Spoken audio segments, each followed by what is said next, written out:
"Get your dirty black hands off the car," Sergeant Daniel Hayes roared, storming toward the dealership entrance just as Maya stepped out. "You think we're all stupid in here?" he barked. "You seriously expect anybody to believe this car belongs to you?" Maya Williams stood beside the pastel-pink Porsche 911 Turbo S Cabriolet, with the key fob trembling slightly in her hand. "Officer, I already completed the purchase. The dealership confirmed my payment yesterday, and your accusation is completely wrong." Hayes jabbed a finger toward her face. "Don't stand there feeding me some polished little story. Girls like you don't buy cars like this, and everybody in this room knows it." The room went painfully silent.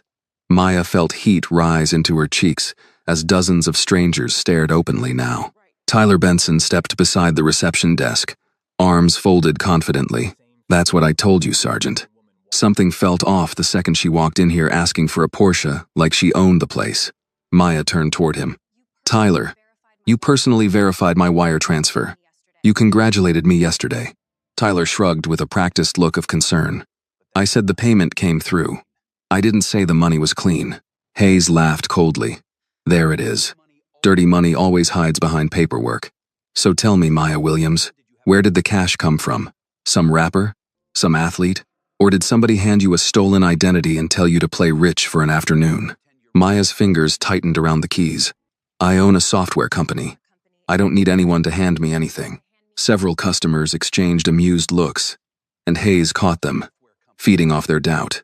"A software company," he repeated mockingly. "That's convenient. Everybody's a CEO when the police start asking questions." One man near the coffee station chuckled under his breath. Maya's chest tightened. She hated this feeling. Not fear, but exposure. As if the entire room had already decided who she was before she spoke a single sentence. Hayes stepped closer until she could smell stale coffee on his breath. "You people always think a few documents and a nice coat make you untouchable. But dirty money leaves traces." Maya kept her voice low. "You're not investigating anything. You walked in here with your mind already made up." "Then why are you shaking?" Hayes asked, his tone sharpening as if her nerves were proof of guilt. Maya looked down and realized her hand actually was trembling, not because she was guilty, but because humiliation had weight, and right now it sat on her chest like concrete. "I'm shaking because you're shouting at me in front of strangers and pretending that makes you right." Hayes thrust out his hand. "Hand me the keys before you make this worse." Maya drew the key fob closer to her chest.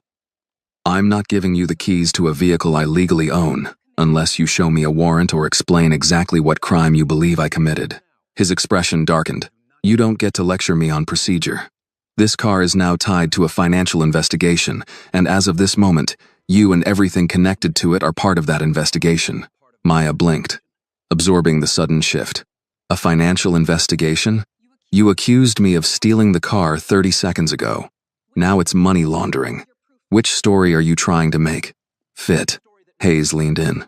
"The only story that matters is the one where I tell you to step away and you obey." "It becomes my business," Maya said, her voice steadier now. "When you accuse me of crimes in public, without evidence." Hayes suddenly turned toward the espresso bar near the waiting lounge. Without asking, he snatched a fresh ceramic cup from the counter. Hot espresso steamed near the rim. The young employee behind the machine looked startled. "Sir, that's..." Hayes cut him off with a raised hand and turned back toward Maya. "You know what your real problem is? People like you forget your place, then act surprised when someone reminds you." Before Maya could answer, Hayes moved his arm suddenly. The espresso splashed straight across the front of Maya's cream-colored designer coat.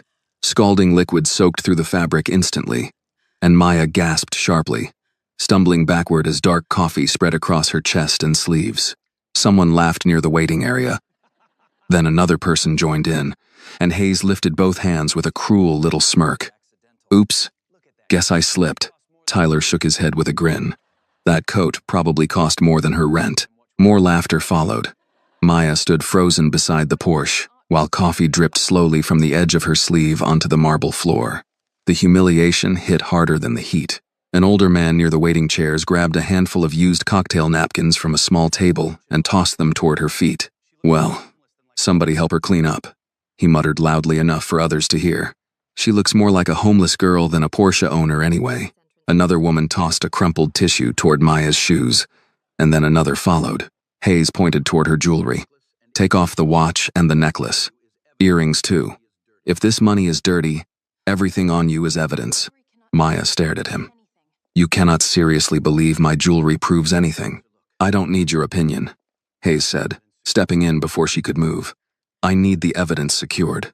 He grabbed her wrist roughly, and the Rolex snapped off violently into his hand. Maya's voice broke despite her effort to control it. That was my father's watch. It has nothing to do with this car. Hayes dropped it into his palm like it was already property of the state. Asset seizure. Then he reached for the gold chain at her neck. Maya pulled back, telling him to stop touching her, but Hayes yanked before she could protect it. The delicate clasp snapped instantly. He reached next for her pearl earrings, and Maya stepped away with one hand raised. Don't. Those were my mother's. Hayes ignored her warning. His fingers closed on one pearl stud, and pain shot through her head as he pulled too hard. Maya cried out softly, and a thin stream of blood slid from her torn earlobe down the side of her neck. The laughter around the showroom finally faded. Even Tyler looked uneasy now. Maya pressed trembling fingers against the blood while staring directly at Hayes. You're scared of something, she said quietly. You're not trying to stop a crime. You're trying to keep me away from that car. For the first time since entering the showroom, real panic flashed across his face. Then Maya's phone vibrated inside her coat pocket. The screen lit up with one name, Evelyn Brooks. Hayes saw it instantly, and whatever fear he had been trying to hide suddenly twisted into anger again. That's enough, he snapped. You're under arrest. The entire showroom gasped. Maya stared at him in disbelief. Under arrest? For what? For obstruction, resisting an active financial investigation, and possession of suspected criminal assets. That's insane, Maya said, taking one step backward. You don't even have evidence. Hayes grabbed her arm before she could move again. Save it for downtown. Let go of me. Several customers stepped farther back as Hayes twisted her arm behind her. Maya winced as the cold steel handcuffs snapped tightly around her wrists. The sound echoed through the silent showroom. Humiliation crashed through her harder than anything else that had happened so far. Coffee stained her coat. Blood still traced slowly down her neck. Used napkins lay scattered around her feet, while strangers stared at her like she belonged in the back of a patrol car. Tyler tried to hide the nervousness creeping into his face. Sergeant, maybe we should wait until… No, Hayes snapped sharply, never taking his eyes off Maya. We are done waiting. That answer confirmed it for Maya. He wasn't arresting her because he believed she was guilty. He was arresting her because he was running out of time. Hayes pulled her toward him, keeping one hand tight on her arm while his eyes drifted once more toward the rear side of the Porsche. The fear there was unmistakable now. Whatever was hidden inside that car mattered more to him than his badge. Maya forced herself to breathe slowly, despite the pain cutting into her wrists. Then her phone vibrated again inside her coat pocket. Evelyn Brooks. Hayes saw the glowing screen immediately. Don't answer that phone, he warned. Maya slowly lifted her eyes toward him while blood traced a thin red line along her neck. Before this becomes federal, she said quietly, you should think very carefully about what happens next. And suddenly, Sergeant Daniel Hayes looked afraid. The cold steel cuffs cut into Maya's wrists as Sergeant Daniel Hayes dragged her across the marble showroom floor. Nobody laughed anymore. The silence inside Prestige European Motors had turned heavy and uneasy. Like the entire building finally understood the situation had crossed into something ugly and irreversible. Maya's cream-colored coat was stained dark with espresso.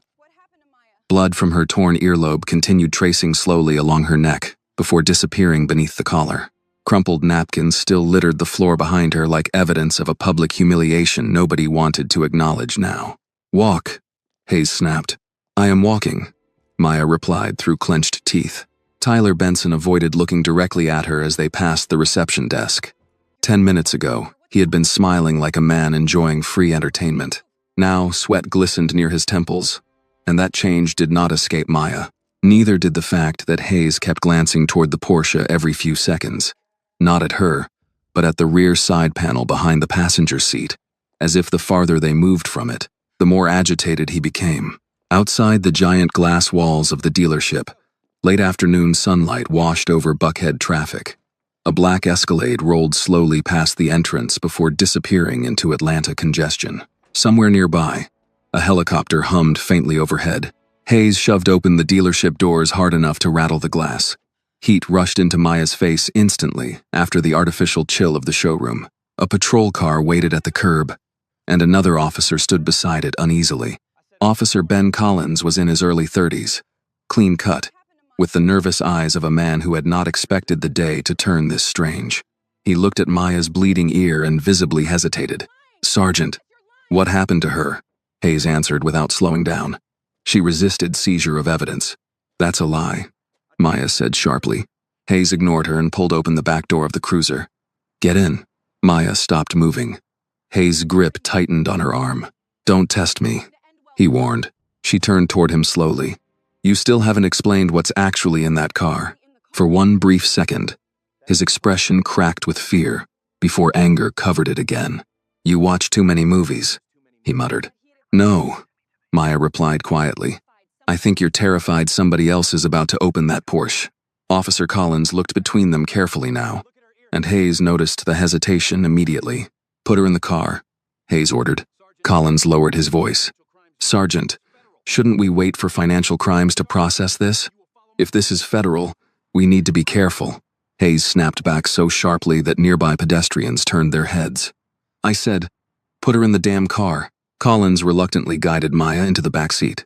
The cruiser smelled of stale coffee, vinyl, and old cigarette smoke trapped deep in the fabric. Maya leaned back carefully, wrists throbbing against the cuffs. Through the dealership windows, she could still see the pink Porsche glowing beneath the showroom lights, like a piece of candy hiding poison inside. Hayes stayed outside the vehicle, pacing beside the curb. He pulled out his phone immediately, turning his back to the cruiser before answering. But Maya could still hear broken pieces of the conversation through the cracked front window. "She showed up early," he said, his voice low and tight. After a pause, he added, "No, the car's still here. I know what's inside it." Maya's pulse slowed instead of quickening. That was the moment certainty replaced confusion. Something hidden inside the Porsche mattered enough to make a police sergeant publicly humiliate and illegally arrest an innocent woman in broad daylight. Officer Collins climbed into the driver's seat, clearly uncomfortable.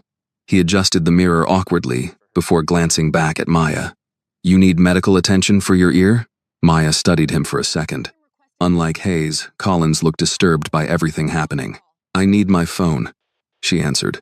"I have a right to call someone." Collins hesitated. "Sergeant said no calls until downtown." Maya looked toward Hayes, who was still pacing near the curb. "Officer Collins, listen to me carefully. If this car is tied to a federal financial investigation, and your sergeant removes me from this scene before the right people arrive, you may become part of whatever he is trying to bury." Collins froze. Maya softened her voice, not because she was weak, but because she understood the man in front of her might still have a conscience. "I'm not asking you to break the law. I'm asking you not to help him break it." Collins looked out through the windshield. Hayes was still turned away, speaking urgently into his phone. After a long second, Collins reached back, took Maya's phone from the pocket of her stained coat, and held it just close enough for her to see the screen. "You get one call," he said quietly. "Make it fast." Maya's cuffed hands made it difficult, so Collins tapped the name when she told him. Evelyn Brooks answered on the second ring. "Maya?" Evelyn's voice was calm, polished, and alert. "I saw the missed call. Where are you?" Maya looked through the windshield at the pastel Porsche inside the showroom. "Prestige European Motors in Buckhead. Sergeant Daniel Hayes has me handcuffed in a patrol car. He's claiming the Porsche's tied to money laundering." There was a silence on the other end, but it was not confusion. It was recognition. Evelyn's voice lowered. "Did they try to separate you from the vehicle?" "Yes." "Did Hayes mention federal jurisdiction?" "He reacted when I did." "Then listen to me," Evelyn said, every word suddenly precise. "Do not say anything else to him. Do not sign anything. Do not let them move that car out of your sight if you can help it." Maya swallowed. "Evelyn, what is in that car?" Another pause followed, shorter this time, and colder. "Enough to ruin men who thought they were untouchable," Evelyn said. "I'm making calls now.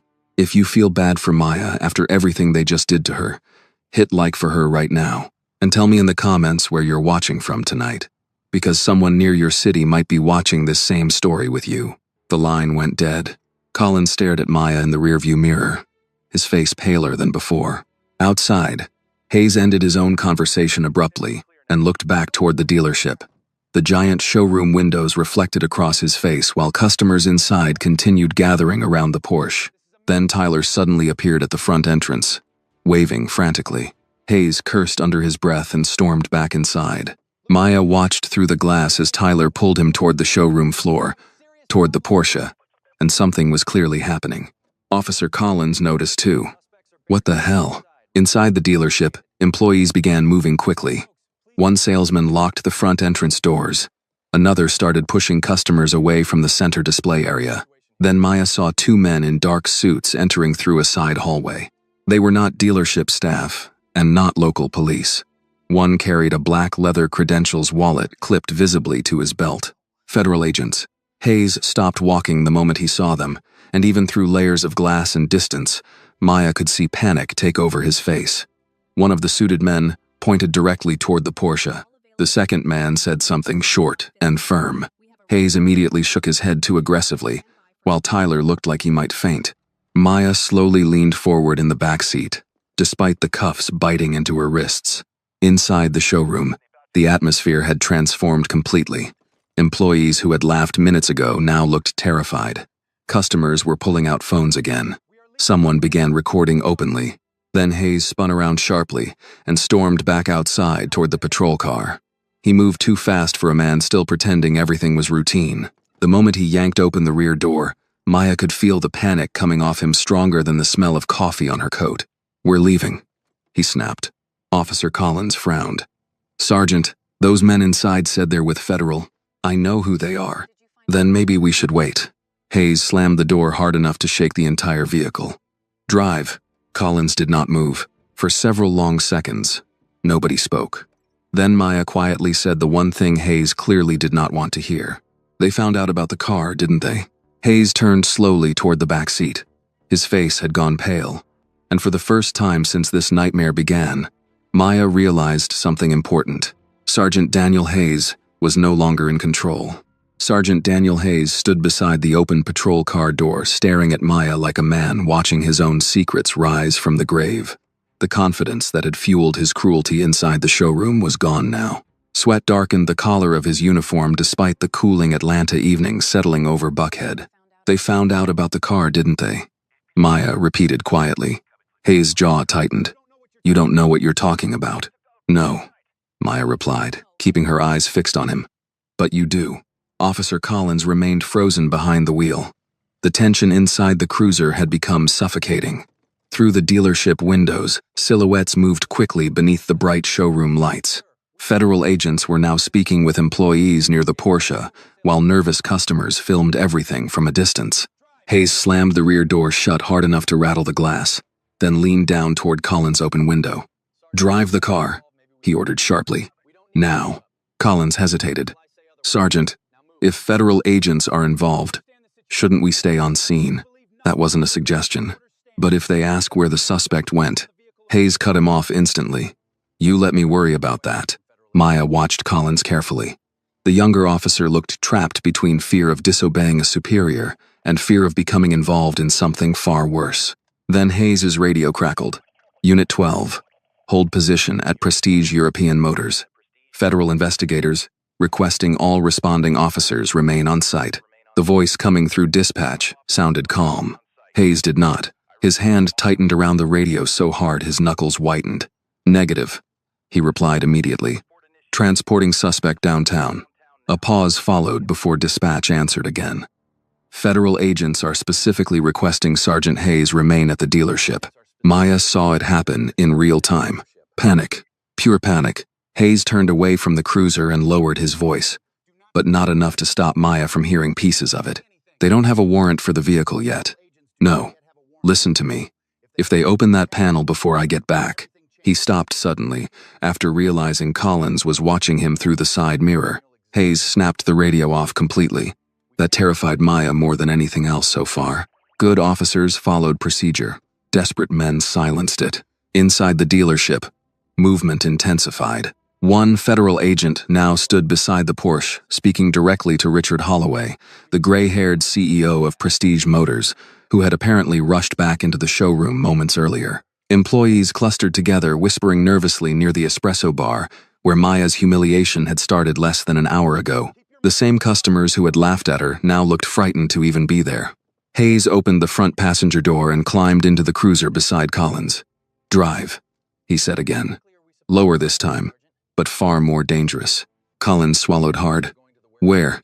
"Warehouse district south of downtown." That answer made Maya's stomach tighten.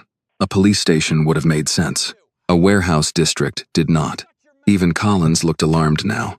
"Sergeant, why would we?" "Because I said so." The engine started reluctantly.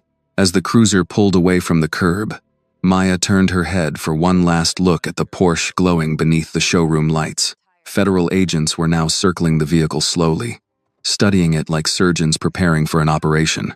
Hayes noticed where she was looking. "You should have stayed out of this." Maya met his eyes through the metal divider. "I didn't walk into your corruption. You dragged me into it." His face hardened instantly.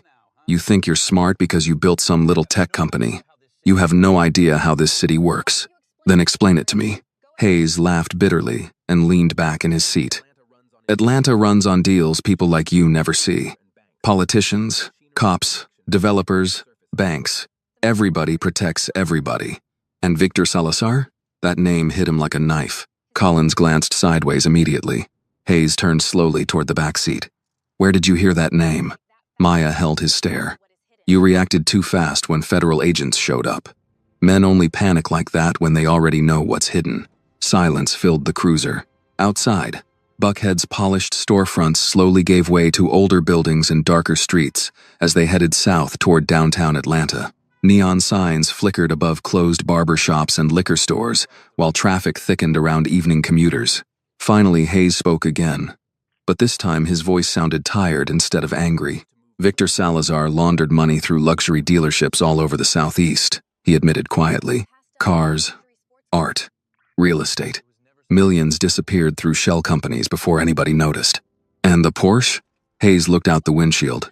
"That car was never supposed to be sold." Collins tightened his grip on the steering wheel. Maya leaned forward despite the cuffs. "What's inside it?" Hayes didn't answer immediately.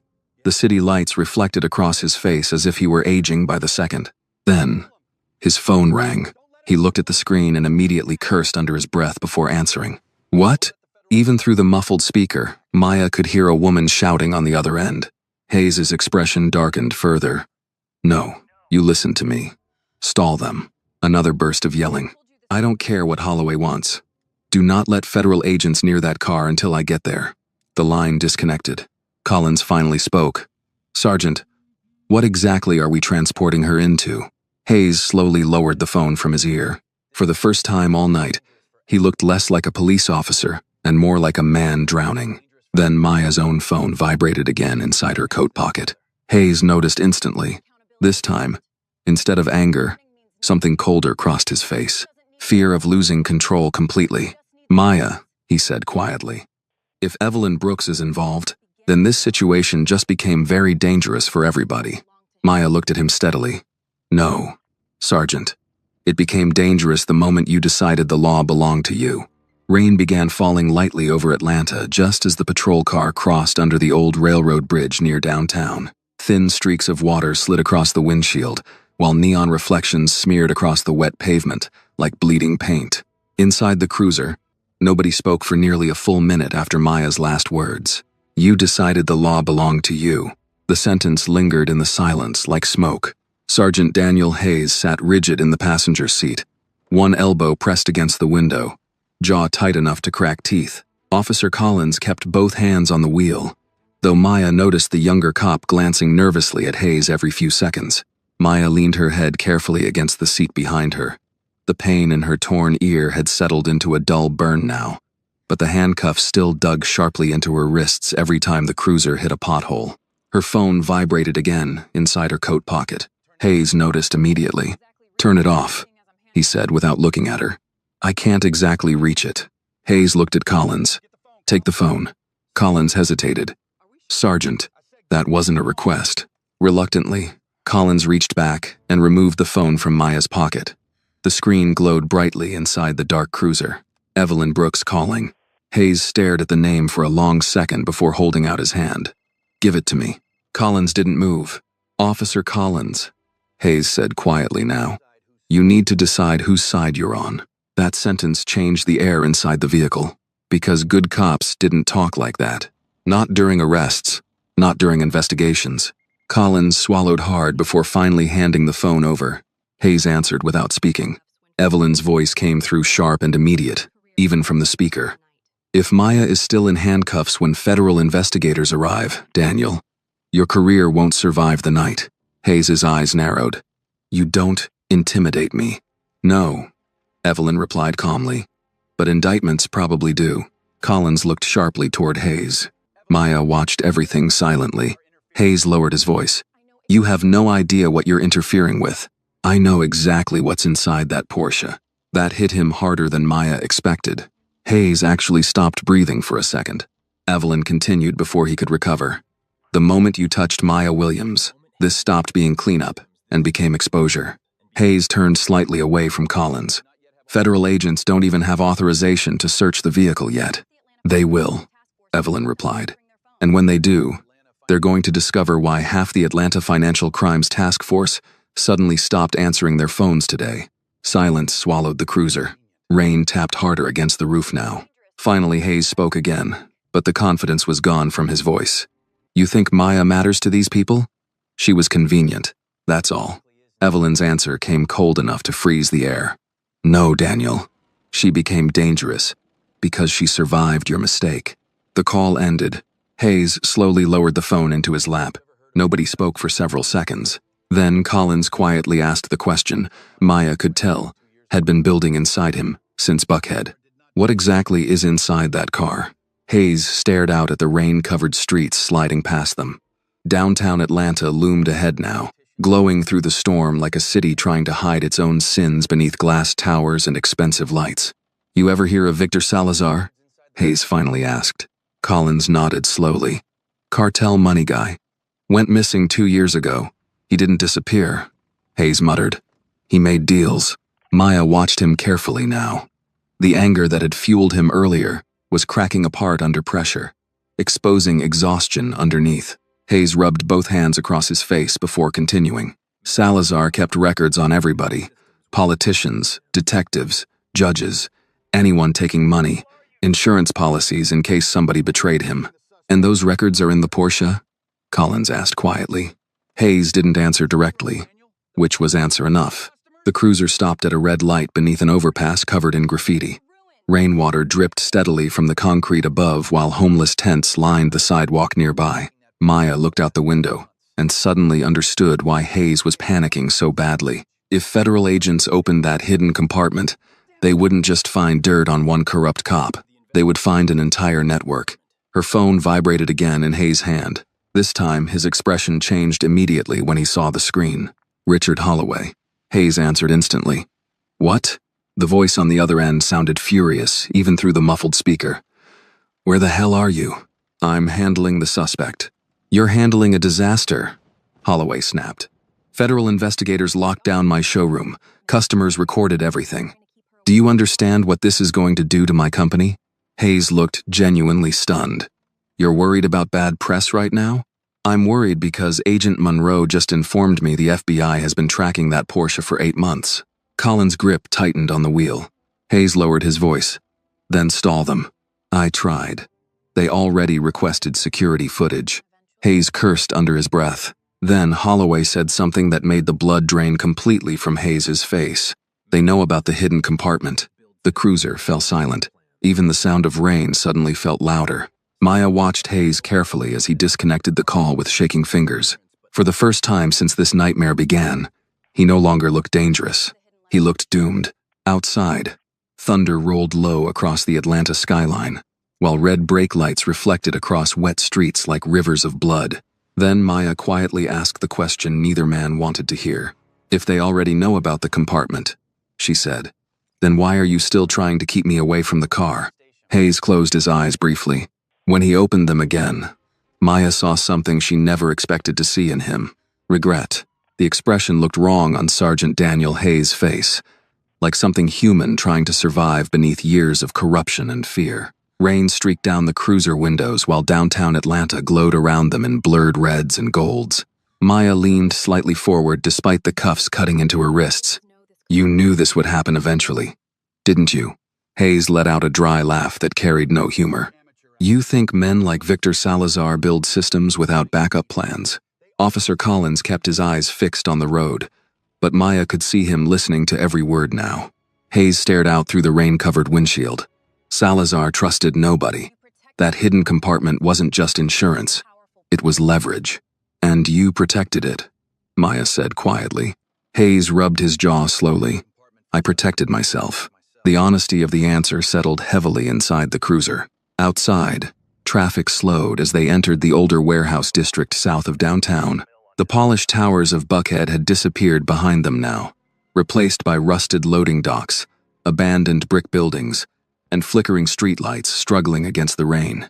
Maya immediately noticed something else. They still were not heading toward a police station. Collins noticed it too. Sergeant, he said carefully, where exactly are we taking her? Hayes didn't answer immediately. He seemed distracted, lost somewhere inside calculations only he could see. Then his phone buzzed again in his hand. This time the screen displayed a blocked number. Hayes answered instantly. Talk. A rough male voice came through the speaker. You got a problem. I'm aware. No, you're not. The voice sounded older, calm in a dangerous way. Federal agents already pulled dealership security footage. They know you arrested the girl before probable cause existed. Hayes cursed quietly. The voice continued. You should have buried the car weeks ago. You think I don't know that? Then, fix it. The line disconnected. Maya watched Hayes carefully now. Earlier, he had looked like a violent man abusing power. Now he looked like someone trapped inside machinery far larger than himself. Collins finally spoke again. Who was that? Doesn't matter. With respect, Sergeant. I think it matters a lot. Hayes turned toward him slowly. You ever spend 20 years protecting a city that only remembers you when something goes wrong? Collins frowned. What does that have to do with any of this? Hayes stared ahead. Everything. The cruiser turned down a narrow industrial street, lined with shuttered warehouses and chain-link fences. Rainwater pooled along cracked pavement while old freight trains groaned somewhere nearby in the dark. Maya's stomach tightened. This is not a police station. No, Hayes admitted quietly. Collins slowed the vehicle immediately. Sergeant, Hayes finally looked directly at him. If federal agents open that compartment tonight, dozens of careers die by morning. Judges, detectives, politicians, maybe mine too. Then let them die, Collins said, before he could stop himself. The cruiser fell silent. Hayes almost looked surprised by the answer. Maya studied Collins differently now. Underneath the nerves and uncertainty, there was still something solid in him. Something decent. Hayes leaned back heavily against his seat. You still think this city runs on honesty, he muttered. No, Collins replied quietly. I just think there's a line. Rain hammered harder against the roof now. Then Maya suddenly understood something important. Hayes was stalling, not transporting, not arresting, waiting for someone else to decide what happened next. Her phone vibrated again in Hayes's hand. He stared at the screen without moving. Evelyn Brooks. This time Maya spoke first. You should answer it. Hayes laughed bitterly. That woman already buried half the people I know. She called because she knows you're scared. Hayes looked back at her sharply. You think Evelyn Brooks cares about you? No, Maya answered honestly. I think she cares about what happens if I disappear. That landed harder than she expected. Hayes finally answered the call. What now? Evelyn's voice remained calm, but Maya could hear steel beneath it. Federal agents just opened the hidden compartment. Hayes closed his eyes. It's over, Daniel. Nobody inside the cruiser moved. Even Collins stopped breathing for a second. Then, Evelyn continued. They found financial ledgers, payment records, offshore accounts, and a list of names long enough to destroy half this county. Hayes whispered something under his breath Maya couldn't hear. But that's not the worst part, Evelyn added. Hayes slowly opened his eyes again. What else was in there? A pause followed. Then Evelyn said quietly, a recording. The word changed everything. Maya saw it immediately. Not panic this time. Terror. Real terror. Hayes gripped the phone tighter. What kind of recording? Victor Salazar. Documenting payouts, meetings, conversations. Evelyn paused briefly. Including one with you. Collins turned toward Hayes so fast the cruiser swerved slightly on the wet road. Hayes looked physically sick now. Maya suddenly understood why he had been desperate enough to publicly destroy her life. Inside that showroom, the compartment had not just contained evidence. It contained proof. Proof that could not be explained away. Proof with voices. Rain pounded the windshield while the old warehouse district blurred around them in darkness and neon reflections. Finally, Evelyn spoke again. Federal agents know Maya Williams has nothing to do with this, which means if she stays in handcuffs another minute, they're going to start asking why. Hayes said nothing. Daniel, Evelyn continued softly, you still have one chance to stop making this worse. The line disconnected. Silence filled the cruiser again. Then, Officer Collins slowly pulled the patrol car to the side of the empty industrial street and shifted it into park. Neither man spoke for several seconds. Finally, Collins turned toward Hayes with a face Maya barely recognized anymore. Not nervous, resolved. Sergeant, he said quietly, I think you need to uncuff her.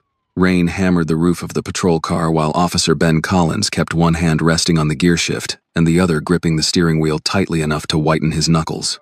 Sergeant, he repeated quietly, I think you need to uncuff her. The words lingered in the cramped cruiser, like a challenge neither man could take back now. Sergeant Daniel Hayes sat motionless in the passenger seat, staring through the rain-streaked windshield at the abandoned warehouse district surrounding them. Old brick buildings loomed in the darkness like dead factories from another century. A flickering neon beer sign buzzed weakly above a boarded-up corner store across the street. Maya watched Hayes carefully. Earlier that evening, he had controlled every room he entered. The showroom, the arrest, the humiliation. But now the balance had shifted, and everybody inside the cruiser could feel it. Hayes finally spoke without turning around. You don't understand how this works, Collins. No, Collins answered honestly. I don't think I do anymore. Hayes laughed softly to himself, but there was no amusement in it. That's because nobody explains it when you first put on the badge. They tell you about honor, service, duty. Then 20 years later you realize the city runs on favors and fear. Collins shook his head slowly. That still doesn't explain what happened back there. Hayes finally turned toward him. You think I woke up this morning planning to arrest an innocent woman? Maya spoke before Collins could answer. No. I think you woke up terrified somebody would find what was hidden inside that Porsche. Hayes looked at her through the darkness of the cruiser, and for the first time since the showroom, there was no anger left in his eyes. Only exhaustion. Outside, thunder rolled low across Atlanta. Collins reached for the keys hanging beside the steering column. Sergeant, federal agents already know she's innocent. If we keep driving around with her cuffed in the back seat, we become part of this. We already are, Hayes muttered. Silence followed. Then Maya quietly asked the question neither officer wanted to face. Who else is involved? Hayes leaned back heavily against the seat. Rainwater slid down the side window beside him, while distant train horns echoed through the industrial district. You ever hear people talk about corruption like it's one bad cop taking cash in an alley somewhere? He asked quietly. That's television. Real corruption wears suits, eats at steakhouses, donates to campaigns. Maya said nothing. Hayes rubbed both hands over his face before continuing. Victor Salazar didn't survive because he had guns. He survived because important people needed him. Collins frowned. Judges? Hayes gave a slow nod. Developers, he added. Bank executives. Politicians. Cops. Everybody taking a piece while pretending to hate the man in public. And now federal agents have proof. Maya said. That recording changes everything. Hayes admitted quietly. The rain intensified outside, drumming against the cruiser hard enough to almost drown the silence inside. Then Collins finally made his decision. He reached back toward Maya. Turn around. Hayes looked at him sharply. What are you doing? She shouldn't still be cuffed. You don't get to decide that. No, Collins replied steadily. But I get to decide whether I help bury an innocent person. The statement landed heavily inside the cruiser. Maya slowly turned her wrists, despite the pain cutting into them. Collins unlocked one cuff first, then the other. The click of metal opening sounded strangely loud. For the first time in nearly an hour, Blood began flowing properly back through Maya's hands. She rubbed her wrists carefully while studying Collins. "Thank you." Collins nodded once, uncomfortable with gratitude. Hayes stared ahead silently. "You just made yourself part of this." "No," Collins answered. "You did that when you arrested her without probable cause." Hayes almost smiled at that. Almost.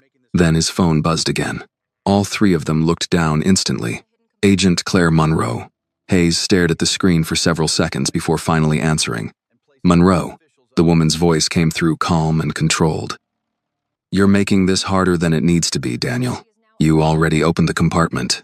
"Yes," Monroe replied. "And now I'm looking at enough evidence to dismantle 3 departments and put several elected officials under investigation." Hayes closed his eyes briefly. Monroe continued. "Here's the part you need to understand. Maya Williams is no longer your problem. She's now a federal witness." Maya felt the atmosphere inside the cruiser shift immediately. "Witness, not suspect. Not detainee. Witness." Hayes lowered his voice. "You're moving too fast." "No," Monroe corrected him. "You're finally running out of time." Outside, headlights suddenly appeared at the far end of the industrial street. Black SUVs. 3 of them, moving slowly through the rain. Collins saw them first. "Sergeant." Hayes didn't need the warning. He already knew. Federal agents. The SUVs rolled closer before stopping 20 yards ahead of the patrol car. Their headlights washed across wet pavement and broken warehouse windows. Nobody inside the cruiser moved. Then Monroe's voice returned through the phone. "Step out of the vehicle, Daniel." Hayes stared through the windshield at the waiting SUVs. "You tracked my cruiser. We tracked the phone you confiscated from Maya." That almost made Maya smile despite everything. Hayes lowered the phone slowly into his lap. "You know what the worst part is?" he said quietly. Nobody answered. He looked toward Maya through the darkness. "I really did think humiliating you would buy me enough time to fix this." Maya held his gaze steadily. "People like you always think someone weaker should pay for your mistakes." That hit harder than shouting ever could have. Outside, SUV doors began opening one by one beneath the rain. Then Collins quietly reached for the door handle. "Sergeant," he said carefully, "whatever happens next, don't make it worse." Rain poured harder as the doors of the black SUVs swung open one after another. Federal agents stepped out into the wet Atlanta night wearing dark jackets marked FBI and Financial Crimes Task Force. Their movements were calm, organized, and deliberate, which somehow made the situation feel even more dangerous. Inside the patrol car, nobody moved. Sergeant Daniel Hayes sat frozen in the passenger seat, staring through the windshield, as if he still believed there might be some path left to escape everything collapsing around him. Officer Collins slowly opened his door first. Cold rain and city noise rushed into the cruiser immediately. Maya watched Collins step out with both hands visible, careful and respectful, like a man trying to separate himself from a disaster before it swallowed him too. One of the federal agents approached carefully through the rain. Mid-40s, dark coat, sharp posture, calm eyes that missed nothing. Agent Claire Monroe. She stopped beside Collins. "Officer, is Maya Williams still inside the vehicle?" Collins nodded once. "Yes, ma'am. She's uncuffed." Monroe's expression softened slightly at that. "Good." Hayes finally stepped out of the cruiser. Rainwater instantly soaked the shoulders of his uniform, while headlights from the SUVs reflected across the wet pavement around him. Monroe turned toward him slowly. "Daniel," Hayes gave a tired laugh. "You always did enjoy dramatic entrances." "I enjoy honesty more," Monroe replied. The agents behind her spread quietly across the street, securing the area while another black SUV pulled up farther behind them. Maya noticed men in suits inside, speaking urgently into phones. This was bigger than one arrest now. Much bigger. Hayes looked toward Monroe. "You already opened the compartment. What else do you want?" "We want the truth," Monroe answered calmly. "That's usually the part people like you have trouble with." The words landed hard. Hayes looked away toward the dark warehouse buildings lining the street. "You think this city gets cleaner after tonight? Another guy takes my place tomorrow." "Maybe," Monroe admitted. "But tonight the machine loses one more piece." Maya slowly stepped out of the cruiser, rubbing her sore wrists carefully. The rain hit her stained coat immediately, washing diluted streams of espresso down the fabric. Monroe saw the blood near Maya's ear, and her expression changed instantly. "Who did that to you?" Before Maya could answer, Collins spoke quietly. Sergeant Hayes removed her jewelry during the arrest. Monroe looked at Hayes for a long moment. You ripped an earring out of her ear? Hayes said nothing. That woman was never your suspect. Monroe continued coldly. She was your distraction. Maya stood silently beneath the rain, while agents moved around her. For the first time since entering Prestige Motors, nobody was looking at her like a criminal anymore. Now they looked at her like evidence, like survival. One of the agents approached Monroe holding a tablet. Ma'am, D.C. wants immediate transport on the financial records. Monroe nodded. And the audio file? The agent hesitated briefly. Verified. Authentic. Hayes lowered his head slightly. Maya noticed. That reaction mattered more than anything else. The recording was real. Monroe looked back toward Hayes. You should have come in when Salazar disappeared 2 years ago. We could have protected you. Hayes almost smiled through the rain. Nobody protects cops after they stop being useful. That's not entirely true. No? Hayes looked directly at her now. Tell me how many people in those files are already making calls tonight trying to save themselves. Monroe didn't answer. Because they both knew the truth. Phones were ringing all across Atlanta right now. Judges, councilmen, business owners, police captains, people with perfect reputations, suddenly staring at the possibility of prison. Maya folded her arms against the cold. What exactly was on the recording? Hayes closed his eyes briefly. Monroe answered instead. Victor Salazar documenting payments to public officials. Dates, names, conversations. She paused, including agreements involving seized evidence disappearing from investigations. Maya looked toward Hayes. And the Porsche? Hayes finally spoke again, but his voice sounded older somehow. Salazar trusted the car because nobody paid attention to beauty. People see something expensive, and they stop asking questions. The sentence settled heavily between them. Maya thought about the showroom again. The laughter, the napkins thrown at her feet, the way strangers decided she could never belong beside something beautiful, unless she stole it. All because of appearances. One of the agents approached Monroe quickly. Ma'am, local news already picked up footage from the dealership. Hayes let out another tired laugh. That was fast. The agent continued. Videos of the arrest are everywhere online now. Maya felt something tighten inside her chest. Not fear this time. Exposure.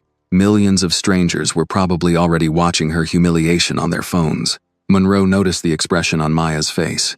We'll handle media. No, Maya said quietly. You won't. Everyone looked at her. Maya stared out toward the rain-covered street, while distant thunder rolled over the city. People watched what happened to me tonight and laughed because they thought I didn't belong there. If this disappears quietly, nothing changes. Hayes looked at her carefully then. For the first time, there was something close to respect in his eyes. Monroe stepped closer to Maya. What are you saying? Maya slowly lifted her gaze. I'm saying I want every video released. Every report. Every name connected to this. Her voice hardened slightly. Nobody gets to bury this under legal paperwork. Silence followed. Then Hayes shook his head faintly. You really don't understand what kind of people are involved. No, Maya replied calmly. But I understand exactly what happens when everyone stays afraid of them. Rainwater dripped steadily from the edge of the patrol car between them. Then Monroe finally nodded once. All right, she said quietly. Then let's stop hiding things. Rain continued pouring over the warehouse district while federal agents moved with quiet urgency around the street. Red and blue reflections from unmarked vehicles shimmered across puddles and broken pavement. Somewhere in the distance, thunder rolled again over Atlanta like the city itself was holding its breath. Maya stood beside the patrol car with soaked hair clinging lightly against her face and blood still dried near the edge of her neck. Her wrists burned where the cuffs had dug into them, but for the first time all night, she no longer felt powerless. Agent Claire Monroe turned toward one of her men. Get Miss Williams' medical attention and bring her to the federal field office. I'm not going anywhere yet, Maya said immediately. Monroe studied her carefully. You've already done more than enough tonight. No, Maya replied quietly. I survived tonight. That's different. Sergeant Daniel Hayes leaned against the hood of the patrol car a few feet away, rainwater dripping from the edge of his uniform sleeves. He looked exhausted now, stripped of the authority that had once filled every movement he made. One of the younger agents approached Monroe holding a phone. "Ma'am, local stations are running footage from the dealership arrest non-stop." The agent turned the screen slightly. Maya saw herself there instantly. Handcuffed. Coffee soaking her coat. Hayes shoving her toward the cruiser while strangers recorded and laughed in the background. The footage looked worse from the outside. Crueler. Monroe glanced at Maya carefully. "We can suppress some of this until the investigation stabilizes." "No," Maya said again. Hayes looked up at her from the hood of the car. Maya slowly shook her head. "People need to see it exactly the way it happened." One of the agents frowned. "Miss Williams, social media already turned this into a political war. Half the city thinks you're innocent. The other half thinks this proves luxury crime is out of control." Maya gave a bitter smile. Funny how nobody questioned luxury crime until a black woman touched the steering wheel. Nobody answered that, because nobody could. A black SUV door opened nearby, and Richard Holloway stepped out holding an umbrella over his head. Even in the rain and chaos, the CEO of Prestige Motors still looked polished in his dark, tailored coat and silver tie. But his face looked 10 years older than it had inside the showroom. The moment he saw Maya standing free beside federal agents, relief crossed his expression so visibly it almost looked painful. "Miss Williams," he said carefully as he approached, "I owe you an apology far beyond anything a lawyer could draft." Maya looked at him steadily. "You stood there, while your customers laughed at me." Holloway lowered his eyes briefly. "And I'll regret that for the rest of my life." Hayes gave a tired scoff from beside the cruiser. "Regret comes easy once cameras show up." Monroe shot him a sharp look, but Holloway surprised everyone by nodding slowly. "He's right," Holloway admitted. "I saw the situation spiraling, and I chose the reputation of my dealership over doing the right thing." He looked back toward Maya. "That failure belongs to me." The honesty in his voice shifted something slightly in the air. Maya folded her arms against the cold rain. "Then why did your dealership still sell the Porsche if federal agents had been tracking it for months?" Holloway hesitated. That hesitation answered more than words. Monroe stepped in calmly. Prestige Motors cooperated partially with the investigation, but certain records connected to Salazar disappeared before we could subpoena them. Hayes laughed quietly to himself. "Nothing disappears in this city without permission." One of the agents approached Monroe again. "Ma'am, DC just confirmed. Warrants are being prepared for 6 additional names from the ledger." Hayes closed his eyes briefly. Maya noticed. "You knew all of them, didn't you?" she asked softly. Hayes looked toward the rain-covered street. "Some." His voice sounded hollow now. "Enough to understand how deep this goes." Officer Collins finally stepped closer from beside the cruiser. He had stayed mostly silent since the federal agents arrived, but now his face looked pale beneath the flashing lights. "What happens now?" he asked Monroe quietly. Monroe answered without emotion. "Tonight? Interviews, seizures, emergency warrants." She glanced toward Hayes. "By morning, this becomes national." The words settled heavily over everyone standing in the rain. National. Not local scandal. Not one bad arrest. A national corruption investigation tied to law enforcement, politicians, and organized financial crime. Maya suddenly felt tired in a way deeper than physical exhaustion. Just hours earlier, she had driven to Prestige Motors thinking about leather interiors and Atlanta traffic. Now federal agents surrounded her while news helicopters circled somewhere above the city. Her phone buzzed in Monroe's hand. Evelyn Brooks again. This time Monroe handed it directly to Maya. Maya answered quietly. "Evelyn, I just got off a call with Washington," Evelyn said. "You need to understand something very clearly. The recording inside that compartment names people with enough influence to destroy careers overnight." "I figured that part out." "No," Evelyn corrected softly. "I don't think you have." Maya turned slightly away from the others, while rainwater slid down the side of her face. "Then, explain it." Evelyn's voice lowered. "The Porsche wasn't just carrying evidence. Salazar intended it to become a dead man's switch." Maya frowned. Meaning if he ever disappeared, the people protecting him were supposed to panic." Evelyn paused briefly. "And tonight, they are." Maya looked across the wet street toward Hayes. He stood completely still beside the patrol car, surrounded by federal agents, looking less like a corrupt cop now and more like a man finally realizing the system he trusted would never protect him in return. Then Evelyn asked the question Maya had not allowed herself to think about yet. Are you ready for what happens when the whole country knows your name by morning? Maya looked down at the coffee stains still darkening her ruined coat. Then she remembered the laughter inside the showroom, the napkins at her feet, the hands ripping jewelry from her body while strangers watched. Slowly, she lifted her eyes toward the Atlanta skyline glowing through the storm. They already decided who I was once tonight, she said quietly. I'm not afraid to let them watch me prove them wrong. By the time the convoy reached the federal field office near downtown Atlanta, the storm had swallowed the city completely.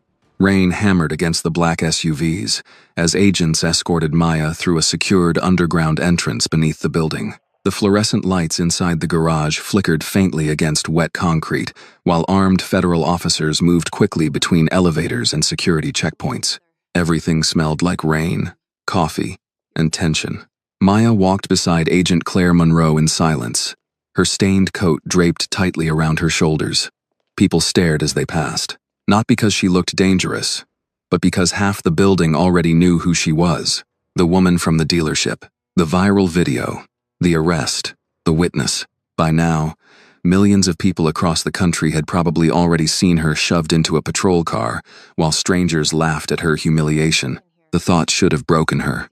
Instead, it made her strangely calm. Monroe led her into a private conference room on the 7th floor. Floor-to-ceiling windows overlooked downtown Atlanta, glowing beneath sheets of rain and flashing emergency lights. A television mounted on the wall was already playing local news coverage. Maya froze when she saw herself on the screen. The footage from Prestige Motors looked even uglier under broadcast lighting. Haze screaming in her face, coffee splashing across her coat, customers laughing. The moment her ear began bleeding, while someone in the background whispered, "Jesus Christ." The station had slowed the footage during the arrest, handcuffs closing around her wrists, Haze dragging her toward the cruiser. A headline crawled beneath the screen. Atlanta Police Sergeant, linked to massive federal corruption investigation. Maya stared silently. Monroe picked up the remote and muted the television. You don't need to watch that. Yes, Maya replied quietly. I do. Monroe studied her for a moment before sitting across from her at the long conference table. Most people would be in shock right now. I think I passed shock somewhere around the moment strangers started throwing napkins at me. That answer seemed to hit Monroe harder than expected. An agent entered carrying a medical kit and fresh clothes. Miss Williams, we should clean the cut on your ear. Maya nodded faintly. As the medic worked carefully near her ear, Monroe opened a thick folder spread with photographs, transcripts, and financial charts. Maya immediately recognized the pink Porsche in several evidence photos. Then she noticed something else. Pictures of politicians, judges, police commanders, corporate executives, all connected by highlighted payment trails. How many people are involved? Maya asked quietly. Monroe leaned back slowly. Enough that Washington created a private task force 2 years ago. And Hayes? Monroe hesitated before answering. Daniel Hayes started clean. At least, we think he did. The medic paused briefly while cleaning dried blood near Maya's neck. Monroe continued. Salazar targeted men with pressure points. Debt, divorce, gambling, sick family members. Once they took money the first time they belonged to him. Maya looked toward the rain-covered windows. And now those same people are going to destroy each other trying to survive. That already started. Monroe slid a document across the table. Maya read the names slowly. 3 judges, 2 city council members, 4 officers, a deputy commissioner, all flagged for emergency investigation within the last hour. Maya exhaled softly. This city's about to explode. Monroe's phone buzzed immediately after the words left Maya's mouth. The agent glanced at the screen and frowned. It's Washington, she answered quietly, listening without interruption while her expression slowly hardened. What happened? Maya asked once Monroe ended the call. Monroe placed the phone down carefully. Somebody leaked the recording. Maya's stomach tightened. The full recording? No, Monroe answered. Part of it. The television suddenly flashed. Breaking news across the muted screen. Monroe grabbed the remote and turned the volume back on. A news anchor appeared instantly. Tonight, explosive new audio, allegedly connected to the federal corruption investigation rocking Atlanta, has now surfaced online. In the recording, A voice identified by anonymous sources as Sergeant Daniel Hayes appears discussing illegal evidence seizures connected to organized financial operations. Hayes's voice filled the room seconds later. Calm, cold, unmistakable. Move the vehicle before Federal gets near it. I don't care what paperwork disappears with it. Maya felt the room shift around her. The recording made everything real in a different way. Not rumor, not accusation, proof. The anchor continued speaking while footage from Prestige Motors replayed behind her. Public outrage intensified tonight after viral video showed Maya Williams, a black technology entrepreneur, being forcibly arrested during what federal officials now confirm was a deeply compromised investigation. Technology entrepreneur, that was new. Earlier headlines had called her suspected fraud suspect. Now the narrative was changing. Fast. Monroe muted the television again. Hayes is finished. The agent near the door muttered quietly. No. Monroe corrected him. Hayes was finished the moment the compartment opened. Now everybody connected to him is panicking. As if summoned by the sentence itself, alarms suddenly beeped somewhere out in the hallway. Another agent rushed into the room. Agent Monroe, we just got word someone attempted unauthorized access to the evidence server. Monroe stood immediately. From inside the building? The agent nodded grimly. Whoever this network is, they're trying to erase files already. Maya slowly looked back toward the muted television screen where her own face still stared back at her from the dealership footage. Then she realized something terrifying. This was no longer just about exposing corruption. Now it was about surviving the people desperate enough to destroy evidence before dawn. Monroe seemed to reach the same conclusion at the exact same moment. She turned toward two armed agents near the door. Nobody leaves Miss Williams alone. Not for 1 second. The seriousness in her voice chilled the room instantly. Then Maya quietly asked the question sitting underneath everybody's fear. If they're trying this hard to erase evidence, she said, what happens when they realize I can identify Hayes? The question hung heavily inside the conference room. If they're trying this hard to erase evidence, what happens when they realize I can identify Hayes? Nobody answered immediately. Outside the floor-to-ceiling windows, rain streaked down the Atlanta skyline, while flashing lights from police vehicles and media vans reflected across the wet streets below. Somewhere deeper inside the federal building, hurried footsteps and distant voices echoed through the halls. Agent Claire Monroe finally looked at Maya. That's exactly why you're no longer leaving this floor without protection. The seriousness in her voice settled over the room instantly. One of the armed agents near the door stepped closer. Ma'am, Cyber Division says the server breach attempt came from inside a secured federal network. Monroe's expression darkened. Internal access? Yes. Maya felt a chill crawl through her chest. If somebody inside the system was already trying to erase files, then the corruption network was even more desperate than she imagined.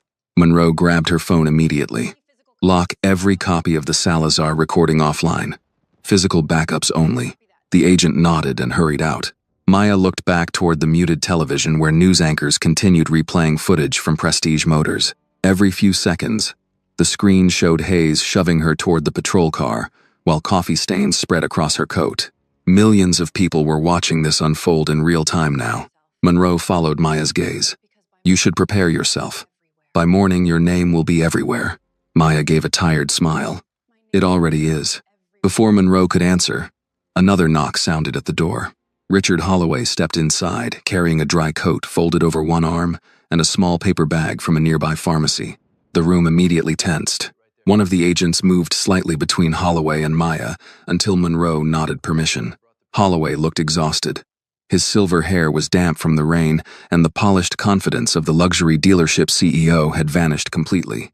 I brought antiseptic and clean bandages, he said quietly, holding up the pharmacy bag. For her ear, Maya looked at him for a long second before answering. You didn't have to do that. Yes, Holloway replied softly. I did. Monroe remained standing. Mr. Holloway, this is still an active federal investigation. I understand.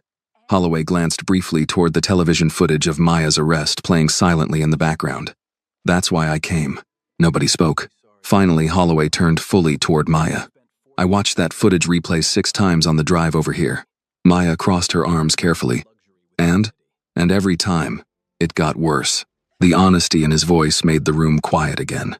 Holloway slowly placed the pharmacy bag on the table. Prestige Motors. Spent 40 years selling an image of class and exclusivity. He looked down briefly, before meeting Maya's eyes again. Tonight I realized we never learned the difference between luxury and dignity. Maya said nothing, because part of her still remembered him standing silently in the showroom while strangers laughed at her. Holloway seemed to understand that. I should have stopped it, he admitted. The second Hayes started screaming at you. Monroe watched him carefully. Instead, you let it continue. Yes. No excuse, no corporate language, just guilt. Before anyone could speak again, alarms suddenly chirped from several agents' phones at once. Monroe checked hers immediately. Then her face hardened. What happened? Maya asked. Monroe looked up slowly. Sergeant Hayes is gone. The room froze. What do you mean gone?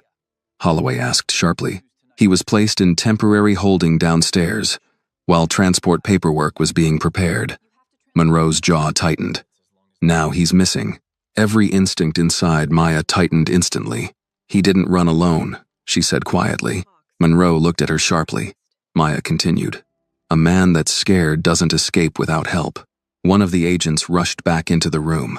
Garage security footage shows an unmarked city vehicle leaving the underground exit 4 minutes ago. Monroe grabbed her coat immediately. Get every available unit moving. The agent hesitated. There's more. Monroe stopped. The recording leaked wider online. He turned the tablet screen toward them. A national news broadcast filled the display. This time, the leaked audio played much longer. Victor Salazar's voice came through first, smooth and calm.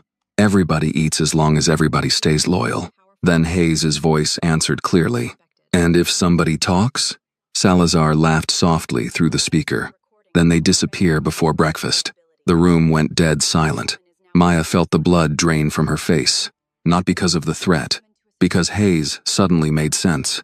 The panic, the desperation, the humiliation inside the showroom. He had not only been protecting evidence, he had been trying to survive men far more dangerous than himself. Holloway looked physically sick now. Jesus Christ. Monroe muted the tablet slowly. That recording just changed this from corruption to conspiracy. Maya looked toward the rain-covered windows again. Somewhere out there in the storm, Hayes was running, or being hunted, maybe both. Her phone buzzed softly on the table. Evelyn Brooks. Maya answered immediately. Evelyn, you need to listen carefully, Evelyn said without greeting. The leak forced people into panic mode faster than expected. Maya frowned. What does that mean? It means some of the names on those recordings are already trying to erase liabilities. Evelyn paused briefly. And right now, Maya, you are one of those liabilities. The sentence chilled the entire room. Monroe stepped closer instantly. We're moving her to a secure location. No, Evelyn replied through the speaker. You're too late for that. Before Monroe could respond, lights throughout the conference room suddenly flickered once, then twice. Then the entire floor went dark. Darkness swallowed the conference room instantly. The television screen died mid-broadcast. The city lights beyond the windows vanished floor by floor across the federal building until downtown Atlanta became nothing but blurred storm clouds and distant emergency lights outside. For one sharp second, nobody moved. Then every agent in the room reached for a weapon at the same time. Backup generators should have kicked in already, one of them muttered. Agent Claire Monroe pulled a flashlight from her coat immediately. Lock the doors. Another agent rushed toward the entrance just as emergency red lights flickered dimly along the hallway outside. The weak crimson glow painted the room in shadows and made everyone look slightly unreal. Maya's pulse hammered against her ribs. Evelyn's voice still echoed through the dead phone line in her head. You're too late for that. Monroe turned toward Maya. Stay behind me. Before Maya could answer, a loud metallic slam echoed somewhere down the hallway outside, followed by shouting, then gunfire. Not close, but inside the building. Holloway went pale instantly. Jesus. One of the agents pressed a finger against his earpiece. We lost communication with lower security levels. Another burst of shouting echoed through the corridor. Maya felt the atmosphere inside the room transform completely. Up until now, everything had still felt like investigation and procedure. Suddenly, it felt like survival. Monroe moved quickly toward the conference table. and grabbed several evidence folders. If this breach is connected to the leak, then somebody's trying to destroy records before federal lockdown finishes, or recover them, Maya said quietly. Monroe looked at her sharply. Maya swallowed carefully. You said the recordings named powerful people. If they think copies still exist inside this building, nobody needed the rest of the sentence. Another loud bang echoed somewhere below them. Closer this time. The younger agent near the door turned pale. Ma'am, we need to move. Monroe nodded immediately. Safe elevators offline? Completely dead. Then stairwells. Holloway looked stunned. You're evacuating us through an active breach? Monroe grabbed a flashlight from the table and handed it to Maya. I'm keeping the witness alive. Everything else comes second. Outside the conference room, the 7th floor hallway glowed under weak emergency lighting. Agents moved fast and low, weapons drawn, while alarms pulsed faintly through the building. Maya walked beside Monroe, trying to ignore the throbbing pain in her wrists and ear. Then she noticed something strange. The federal agents weren't acting confused anymore. They were acting prepared. Monroe caught Maya studying her. This isn't the first time evidence panic turned ugly. What does that mean? It means corruption fights hardest when exposure becomes unavoidable. Another distant gunshot cracked somewhere below. Holloway flinched visibly. Who the hell attacks a federal building? Monroe answered without slowing down. People who already know. Prison is waiting. They reached the stairwell door at the far end of the corridor. One agent pushed it open carefully, while another swept the dark stairwell below with a flashlight. Clear. For now. The group started descending quickly. Emergency lights cast long shadows against concrete walls, while rain hammered faintly against the outside structure, somewhere beyond the stairwell. 5 floors down. Monroe's phone suddenly vibrated. No signal should have existed. Yet somehow the call came through. Evelyn Brooks. Monroe answered immediately while continuing downward. Talk. Evelyn sounded calmer than anyone else in the building. 3 names from Salazar's recording just disappeared from active monitoring. Monroe's face hardened. Escaped custody? No. Evelyn corrected. Protective relocation. That stopped Monroe cold on the stairs. Maya saw it instantly. The federal government itself was already splitting apart over the investigation. Some people wanted exposure. Others wanted containment. Monroe lowered her voice. Who authorized relocation? I can't say over the phone. Evelyn paused briefly. But if Hayes disappeared tonight, he won't stay missing for long. Maya frowned. You think they'll kill him? Evelyn's silence answered the question better than words. The stairwell suddenly shook faintly beneath their feet. Then all the emergency lights flickered again. One agent cursed under his breath. Somebody's messing with internal power routing. Monroe ended the call immediately. Move faster. The group descended another floor before suddenly stopping again. Voices echoed upward from below. Male voices. Not federal. The agents raised weapons instantly. Everybody froze. The voices grew louder. Check every level. She's still inside. Maya's blood ran cold. They were talking about her. One of Monroe's agents whispered sharply. Back up. The group retreated silently up 2 flights before stopping again. Holloway looked like he could barely breathe now. How do they even know she's here? Maya answered before Monroe could. Because somebody inside the system told them. Nobody argued. Because by now everyone knew it was true. The corruption network had reached places far beyond local police. Monroe looked toward Maya carefully. Can you walk fast? Yes. Good, Monroe replied, pulling a second handgun from her coat. Because if they reach this floor before extraction arrives, tonight stops being an investigation. Another voice echoed faintly from below. Closer now. Then Maya heard something that froze her completely. Sergeant Hayes. We don't have much time. His voice shouted from somewhere beneath the stairwell. Find her before federal transport gets here. Holloway stared downward in disbelief. Hayes is working with them? Maya slowly tightened her grip around the flashlight. No, she whispered, finally understanding. He's running from them. The words hit the stairwell harder than the distant gunfire. He's running from them. Agent Claire Monroe stared down into the darkness below while weak emergency lights flickered against the concrete walls. Voices continued echoing upward through the stairwell, sharp and hurried now. Split up. She couldn't have gone far. Check every floor. Then Hayes's voice again. Rougher this time. Forget the files. Find Maya Williams first. Holloway looked completely shaken. Why would they care more about her than the evidence? Maya answered quietly before Monroe could. Because I'm alive.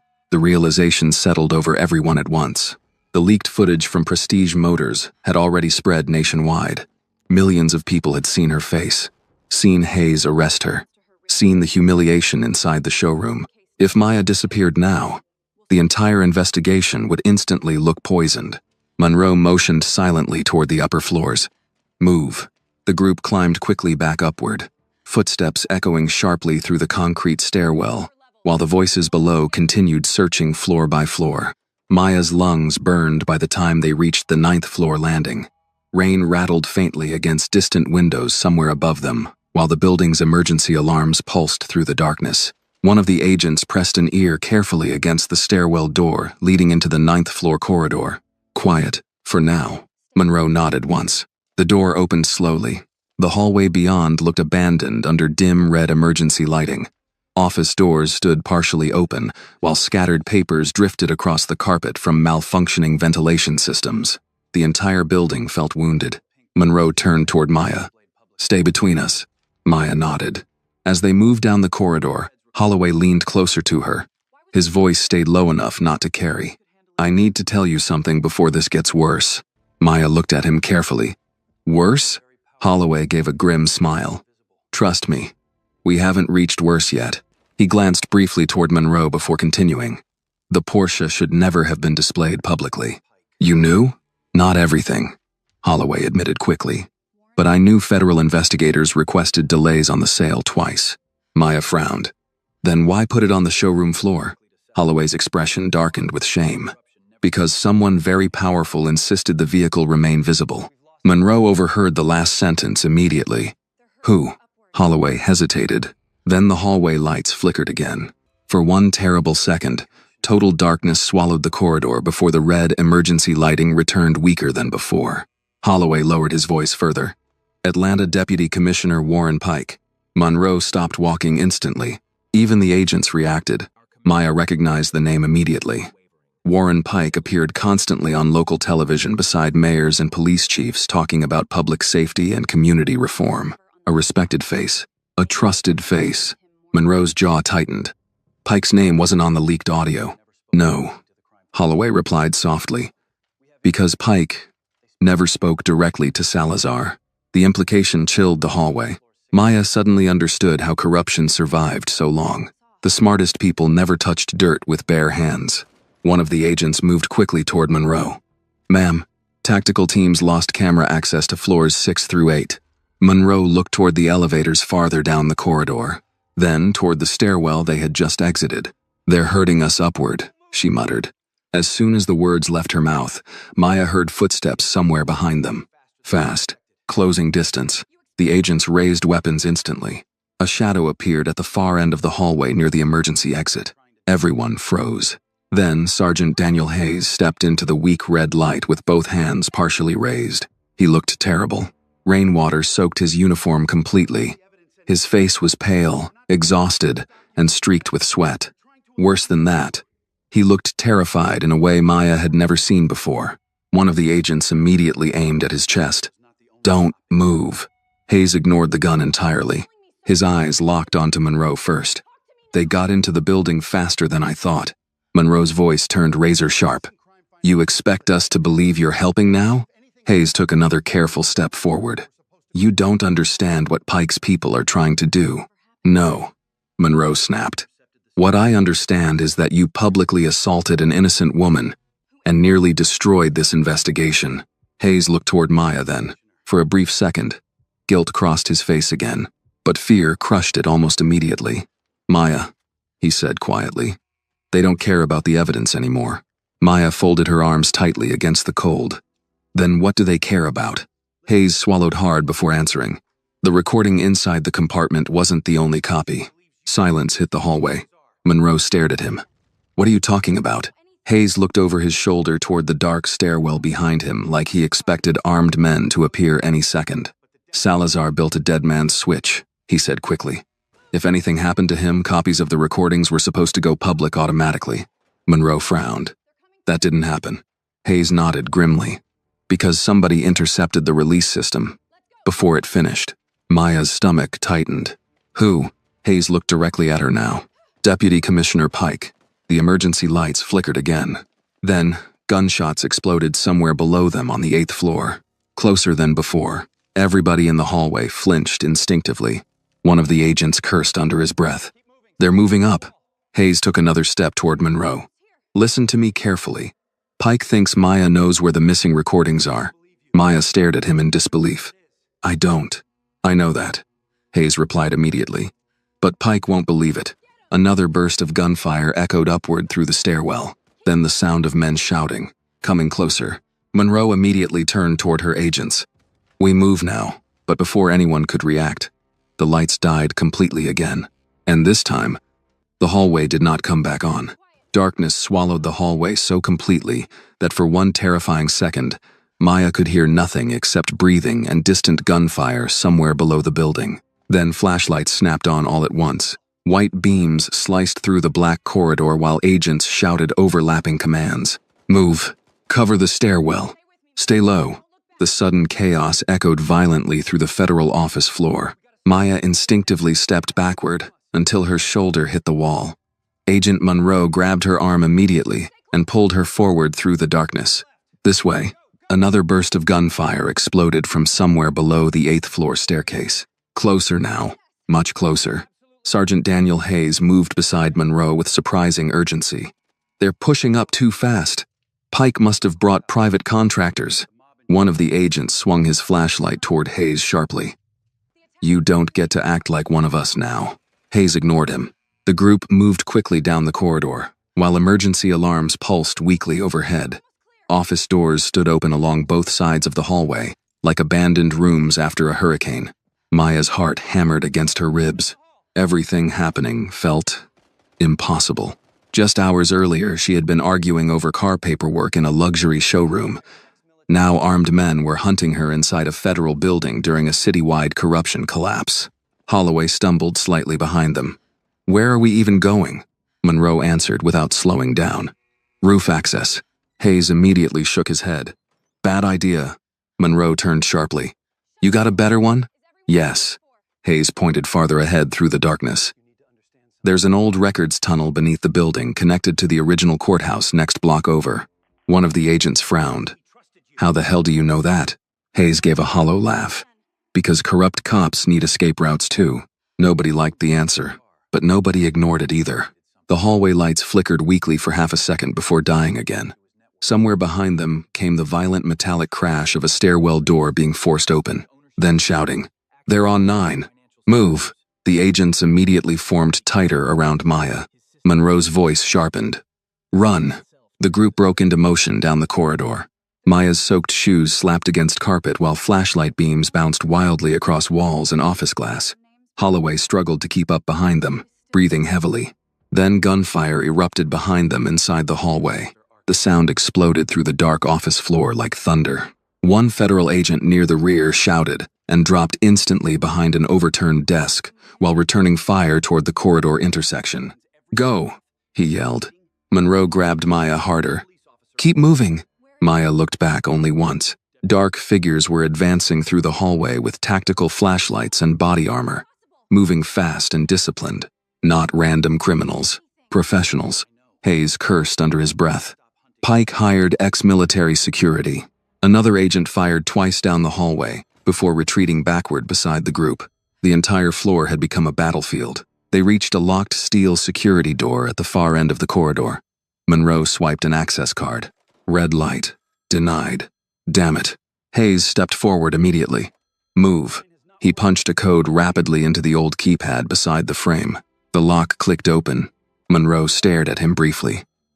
How many contingency plans did your department build into this city? Hayes pushed the door open. Enough to survive people like Salazar. The group rushed through into a narrow archive corridor lined with old records, shelves, and concrete walls. The air smelled like dust, mildew, and forgotten paper. For the first time in several minutes, the gunfire behind them sounded farther away. Maya leaned briefly against the wall, trying to steady her breathing. Hayes looked at her directly. You need to understand something now. Monroe immediately stepped between them. Careful. But Hayes ignored her. His voice sounded strained and desperate. Pike believes Salazar trusted you. Maya stared at him in disbelief. That makes no sense. I never even met the man. You bought the Porsche. I bought a car. No, Hayes said grimly. You accidentally activated something. Silence settled heavily through the corridor. Monroe narrowed her eyes. Explain. Hayes rubbed rainwater and sweat from his face. Salazar believed paranoia kept people alive. Every asset connected to his network had hidden triggers, ownership transfers, access keys, financial signatures. Maya felt cold spread through her chest. The moment Maya legally claimed the Porsche, Hayes continued. The dead man's system recognized movement. Holloway looked horrified. That's why federal servers got hit tonight. Hayes nodded slowly. And why? Pike panicked. Monroe's expression darkened. You're saying the sale itself triggered hidden releases, partial releases. Hayes corrected. Enough to expose some names. Not all. Another distant gunshot echoed faintly through the building behind them. The agents tightened immediately. Maya looked toward Hayes carefully now. Then, what's missing? Hayes hesitated. That hesitation frightened her more than the answer probably would. Finally, he spoke quietly. The master archive. Monroe stared at him. Salazar kept more recordings? Hayes nodded once. Everything. Every payoff. Every meeting. Every politician. Every cop. Holloway looked sick again. Where? Hayes slowly lifted his eyes toward Maya. That's the problem, he admitted. Pike thinks the Porsche transferred the archive key to her. Maya took a step backward instinctively. I don't have anything. I know, Hayes replied immediately. But Pike won't stop hunting you until he believes that too. The silence afterward felt unbearable. Then somewhere deeper inside the archive corridor, a phone suddenly started ringing. Everyone froze.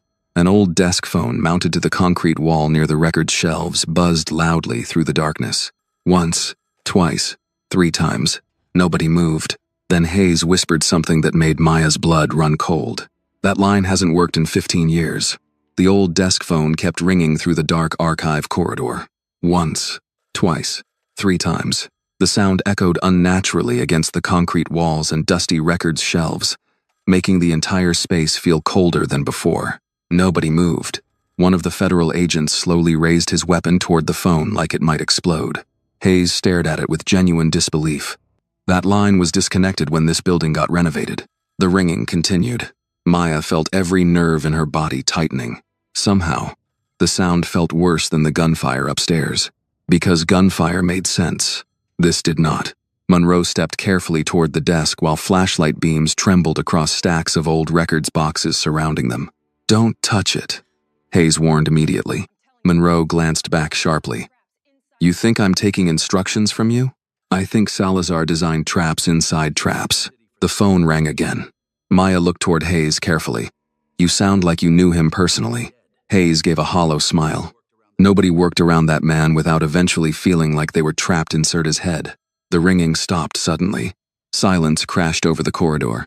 Then the phone began ringing again almost instantly. This time slower, more deliberate.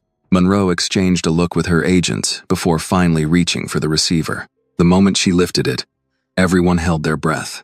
At first there was only static. Then a calm male voice filled the corridor through the speaker loud enough for everyone to hear. If this line is active, the voice said smoothly, then Victor Salazar is dead. Maya felt cold rush through her chest. Even Hayes looked shaken. The voice continued. And if you are hearing this recording, it means the people I paid have finally started hunting each other. Monroe slowly lowered herself beside the desk without taking her eyes off the phone. It was not live. It was another recording. Another dead man's message. Salazar's voice remained calm, almost amused. Fear makes powerful men predictable. Judges protect judges. Politicians protect careers. Police officers protect silence. A brief pause followed, but eventually someone panics. Hayes looked away toward the darkness between the record shelves.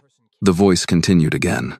If the archive key has transferred successfully, then the person carrying it is already in danger. Maya's pulse quickened. Monroe looked toward her immediately. Then Salazar spoke the next sentence. The key cannot be stolen. It must be willingly given. The room went silent. Holloway frowned. What the hell does that mean? Hayes answered quietly before anyone else could. The archive isn't physical. Everyone turned toward him. He rubbed both hands over his face slowly. Salazar never trusted hard drives completely. Too easy to seize.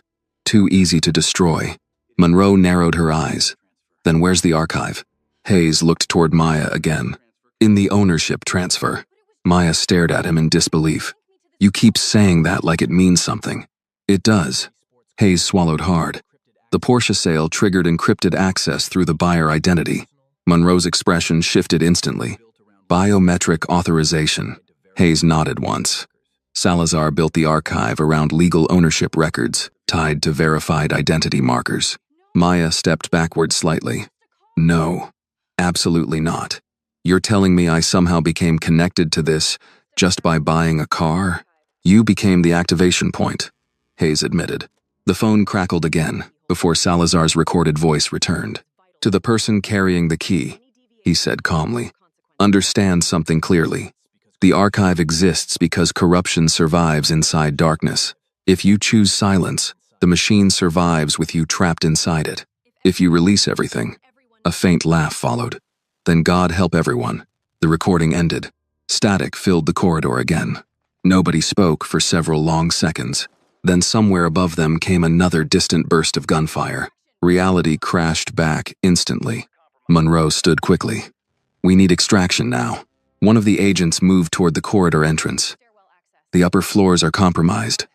Tactical teams are still trying to secure stairwell access. Hayes suddenly stepped forward. Then, stop heading upward. Monroe looked at him sharply. Hayes pointed deeper into the archive corridor. There's an underground tunnel behind these records rooms, leading toward the old courthouse transit garage. One of the agents frowned. You're sure? Hayes nodded. It was built during the Cold War for protected witness transfers. Maya almost laughed from exhaustion. This city really is one giant secret. No, Hayes replied quietly. It's generations of people protecting the wrong things. That sentence lingered heavily in the corridor. Monroe motioned forward. Move. The group started deeper through the archive section, while flashlight beams danced across decades of forgotten records and dust-covered shelves. As they walked, Maya moved closer beside Hayes. Why are you helping now? She asked quietly. Hayes didn't answer immediately. Finally, he said, because I saw your face in that showroom after they laughed at you. Maya frowned slightly. Hayes kept walking without looking at her. I spent 20 years convincing myself corruption only hurt criminals and people already playing dirty. His voice lowered. Then I watched innocent people join in humiliating you because a cop told them you didn't belong beside something expensive. Maya looked ahead silently. Hayes gave a bitter smile. Funny thing about corruption. Eventually it teaches decent people how to become cruel too. The words settled deep inside her because she knew he was right. The laughter in the showroom had not come from gangsters. It came from ordinary people. The group reached a massive, rusted steel door at the end of the corridor. Hayes stepped forward and pulled a hidden lever beside the frame. Old gears groaned loudly inside the wall. Then the steel door slowly began sliding open. Cold, underground air rushed out immediately. Dark tunnel, concrete walls, old railway tracks, disappearing into blackness beneath the city. One of the agents stared ahead uneasily. You seriously expect us to walk through that? Before Hayes could answer, distant voices suddenly echoed from somewhere behind them in the archive corridor. They were getting closer. Monroe immediately raised her weapon. Inside. Now. Maya stepped toward the tunnel entrance. Then every phone in the corridor vibrated simultaneously at once. Agents. Monroe. Holloway. Hayes. Even Maya's. Emergency alert notification. Monroe checked hers first. Then her face slowly drained of color. What happened? Maya asked. Monroe looked up carefully. Deputy Commissioner Warren Pike just went live on national television. Silence filled the tunnel entrance. Then Monroe quietly added the part that changed everything again. He's accusing you of being Victor Salazar's financial partner. Silence swallowed the underground tunnel entrance after Monroe's words. He's accusing you of being Victor Salazar's financial partner. Rainwater dripped faintly from somewhere above the old concrete ceiling, while every phone screen in the corridor continued glowing with the same emergency news alert. Maya stared at Monroe in disbelief. What? Monroe handed her the phone without speaking. Deputy Commissioner Warren Pike filled the screen, standing behind a podium crowded with microphones and flashing cameras. His gray suit looked immaculate. His voice sounded calm, controlled, trustworthy. Exactly the kind of voice people believed. Tonight, Pike announced to the national press, federal authorities uncovered evidence connecting technology entrepreneur Maya Williams to financial operations tied to the late Victor Salazar. Maya felt something cold settle into her chest. Not fear, recognition. This was what power looked like when it protected itself. Pike continued smoothly. While corruption within law enforcement is being investigated, we must not allow public sympathy to distract from the possibility that Miss Williams knowingly participated in sophisticated money laundering activities. Holloway cursed quietly under his breath. Hayes looked physically sick. Maya kept staring at the screen, while Pike's polished face filled the tunnel entrance with lies. The same man probably watched the viral dealership footage hours ago and realized humiliation alone had failed to destroy her. So now he was trying something else. Narrative. Monroe took the phone back. He's moving early because he's losing control. No, Maya said quietly. He's moving early because people will believe him. Nobody argued. Because everyone standing there understood the same ugly truth. A decorated deputy commissioner in a tailored suit looked more believable to America than a bleeding black woman dragged from a Porsche showroom. Hayes rubbed both hands across his face. Pike's scared. Monroe shot him a cold glance. You don't get points for recognizing monsters after helping them feed. The words landed hard. Hayes accepted them without defending himself. Voices echoed again, somewhere behind the archive corridor. Closer now. The agents immediately tightened formation. Monroe lowered her voice. Tunnel. Move. The group stepped inside the old underground passage while the rusted steel door groaned shut behind them. Darkness swallowed the corridor almost instantly, except for flashlight beams cutting through damp concrete and abandoned rail tracks disappearing beneath downtown Atlanta. The tunnel smelled like rust, wet stone, and forgotten decades. Maya walked silently between Monroe and Holloway while Hayes led them deeper through the darkness. You really think Pike ordered all this? Holloway asked quietly. Hayes laughed bitterly ahead of them. Men like Pike never order things directly. They create fear and let desperate people volunteer. The tunnel curved slightly downward beneath the city.